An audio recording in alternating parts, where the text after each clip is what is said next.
Hey guys, this is Snack Attack 8, this is Mario Kart 8, and this is Mario Part 8. Welcome back! In the last episode, we got another beautiful gold medal on the Star Cup, and in this one, we're going to be taking on the Leaf Cup, and I know exactly who I'm going to pick for this one. It's Tanuki Mario, which is one of the DLC racers, and we're picking... Wait, we need to observe this again. Hold on. Tanuki! How good is that? Tanuki Mario, and the reason we're picking him for the Leaf Cup is because the Leaf turns you into Tanuki Mario. Duh. Well, I guess the Tanuki suit technically would be what turns you into Tanuki Mario. The Leaf would just give you the, whatever it's called, the power without the suit. But whatever. Let's, what should we pick the GLA? In one of the more bizarre choices of this game, Mercedes, I guess, partnered with Nintendo to do a sponsorship deal, and so of course there's 3 Mercedes automobiles in here. I know the GLA is like a real car. I don't know about these two. This might be like a classic Mercedes. I don't know what that is. Maybe they made that for like racing or something. I don't know. Don't talk to me about cars. Cars are probably the least interesting thing in the entire world to me. I don't know. I'm car blind, I've called it. And well, let's use the P-Wing, because that's another you know, kind of Mario, Super Mario Bros. 3 type thing. I like a lot of these. These are sort of the DLC carts, and I do like a lot of these. They're cool. We have the Tanuki Kart. I don't think I'm gonna use that. Of course, we have the Blue Falcon, which I would like to use. Yeah, maybe we'll use that. I could use that on one of the cups coming up. No, let's do what I was originally gonna. Let's use the P-Wing, and this is probably gonna give us. Oh, it's pretty balanced actually as far as stats go. Maybe we can cap the speed out. No, that could be good. Or the Crimson Slims. That might be good. Slick wheels. Let's use these. Those look cool with the P-Wing cart. And we'll use the plane glider, I guess. Right? What else did we not use? We could use this Wario Wing one. Well, what is the weight on these? Use that or that. What is?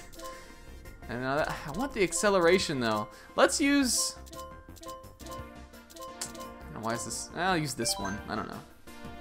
And we're gonna do the Leaf Cup, like I said, which has Wario Stadium from the DS, Sherbert Land from Double Dash, Music Park from 7, and Yoshi Valley from Mario Kart 64. A good lineup, a solid lineup. You like these ones? You like them?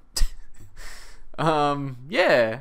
So I almost thought about picking Wario for this one because Wario Stadium is one of the courses in here, and I really like this course. It's probably one of my favorite retro ones that were included in this game. I liked this one a lot in Mario Kart DS too, just because I feel like it kind of pushed what was on the DS game. Like it was one of the most like epic feeling ones, but very much in the way of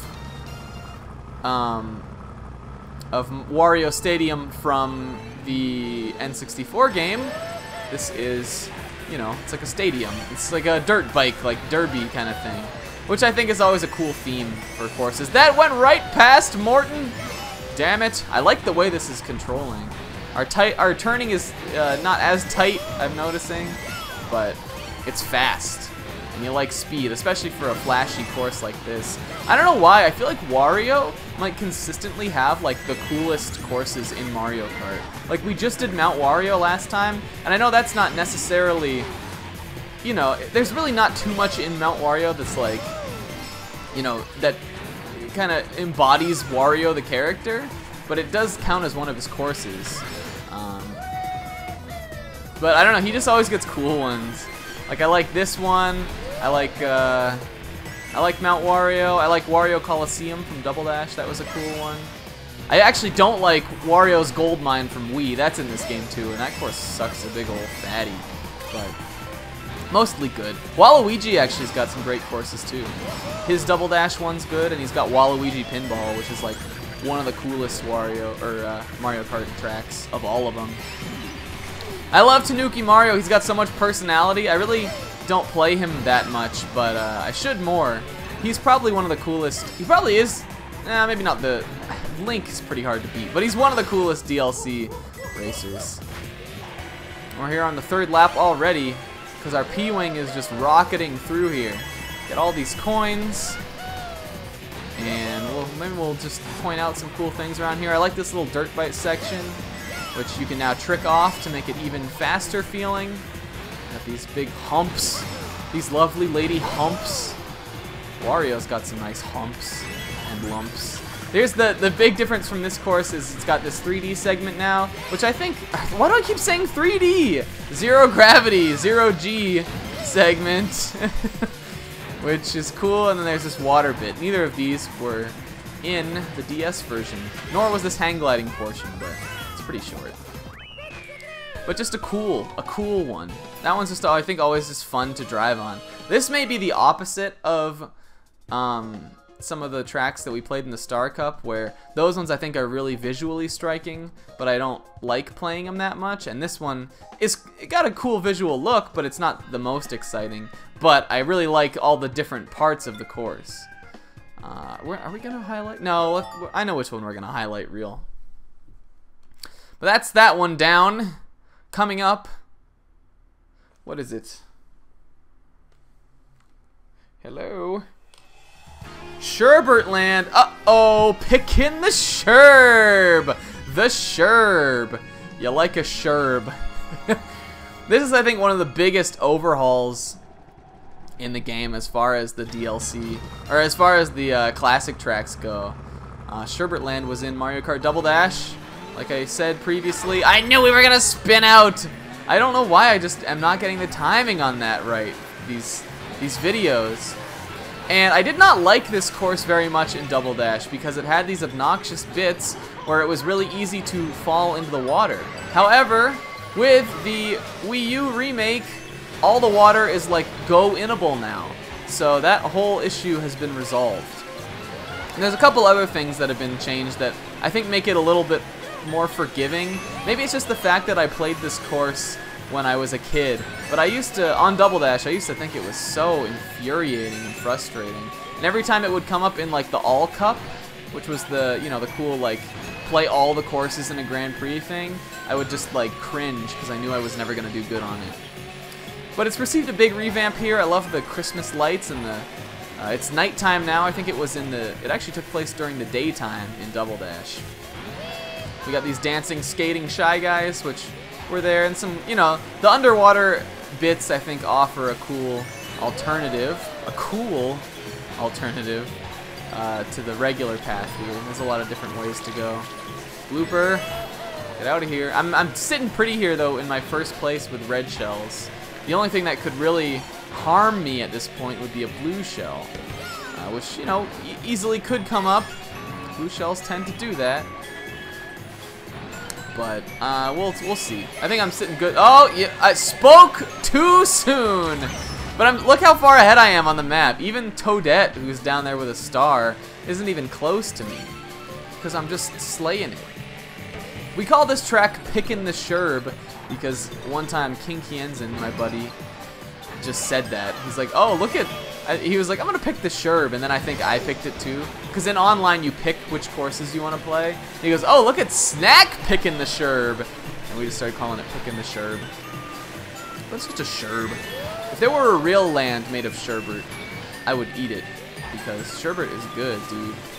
I know people are like, whatever, it's not even real ice cream. It's good. What does sherbet have, like no milk or something? For ice cream with no milk, it's pretty dank. I will say that. You know, there's Sherbert Land. Our dud start didn't flinch us at all because we stormed that one. We slam jammed it.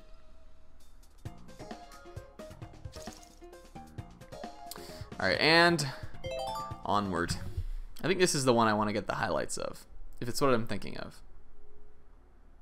Really, with like Sherbert Land and Wario Stadium, which were pretty remodeled, this next one, which is Music Park, you'd think I would not like that much because it's changed very little from Mario Kart 7 actually, but this is one of my favorite courses in the game. And it was one of my favorites in Mario Kart 7 too, just because of just what it is. Like, I don't know, I just think it's so much fun to play on.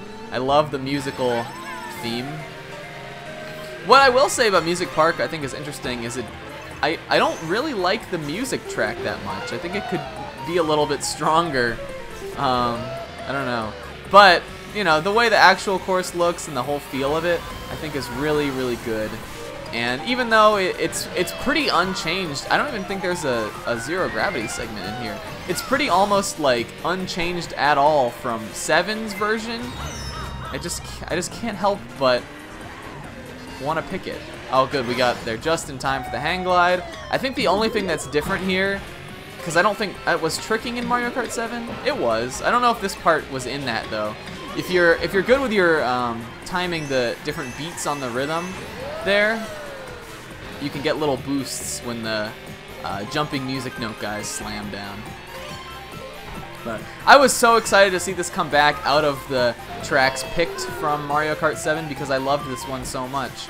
This and another one that's included in the DLC were my two favorites from the game. As far as tracks that I would still like to come back from 7, Rock Mountain I really liked.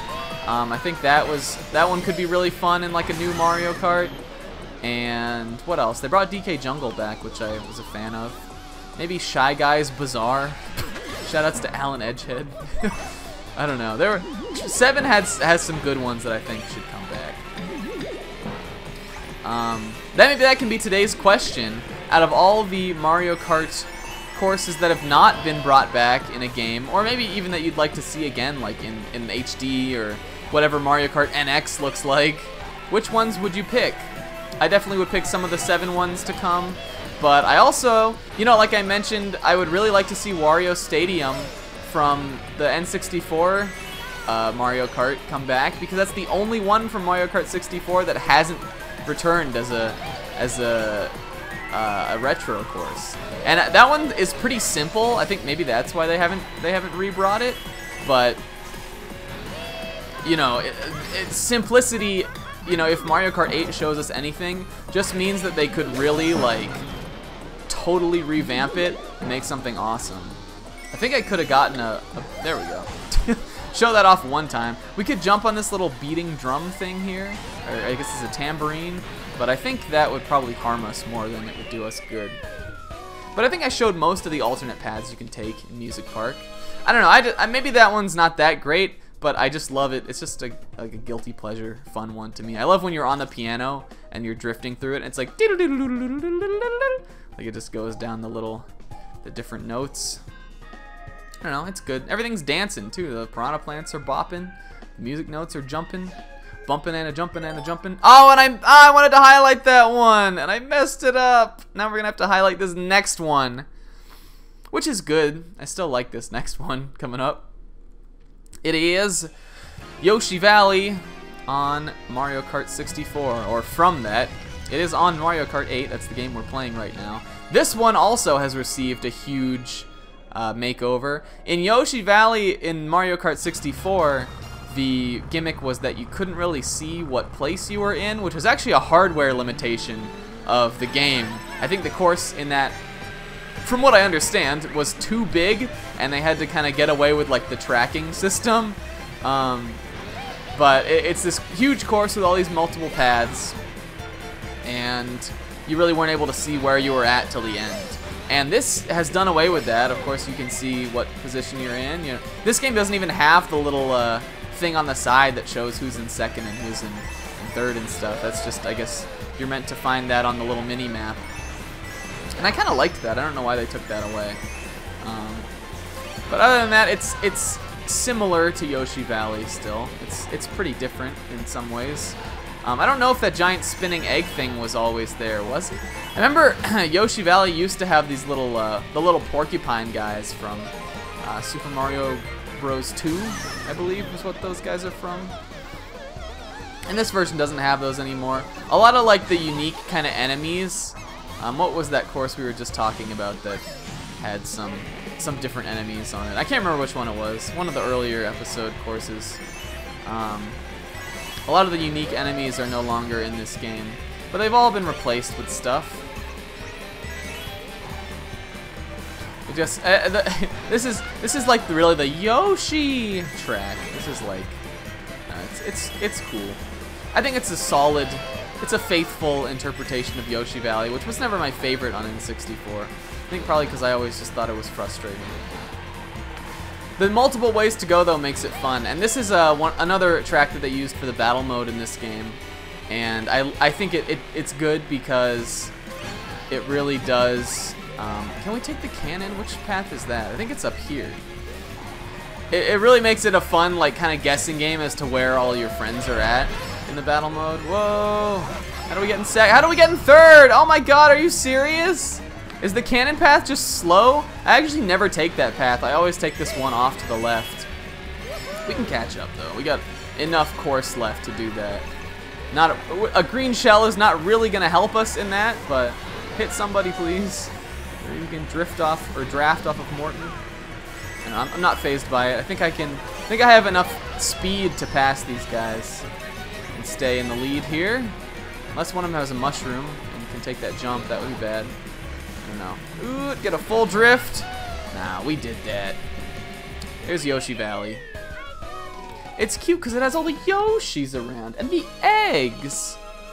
I don't know, and we're gonna, and the plight of the Yoshis in their sanctuary reigns true. I love that this course, that there's a sign on the frickin' thumbnail of the course that says like Wild Yoshi Sanctuary, and they built a racetrack through it. Like, you gotta imagine there's some sort of pollution going on here. Like what asshole decided to build an extensive go-kart raceway through a Yoshi sanctuary?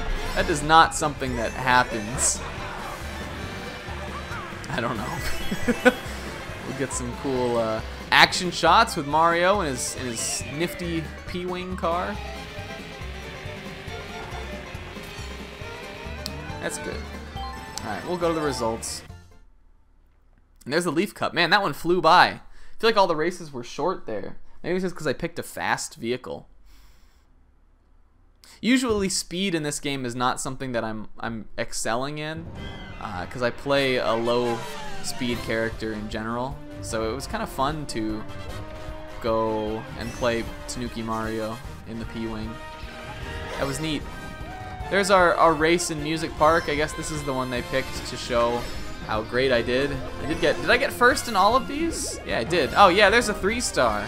When was the last time we had a 3-star? I don't remember. Was it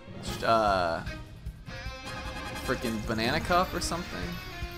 This, and I think this is one of the best trophies because it's got the leaf on the front, but it's also sort of a Tanuki suit. We've got the ears, and then there's this little hidden Mario on the back with the tail.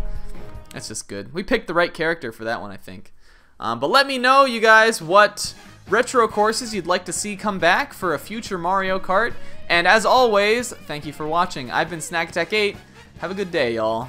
See you in the next video. Later!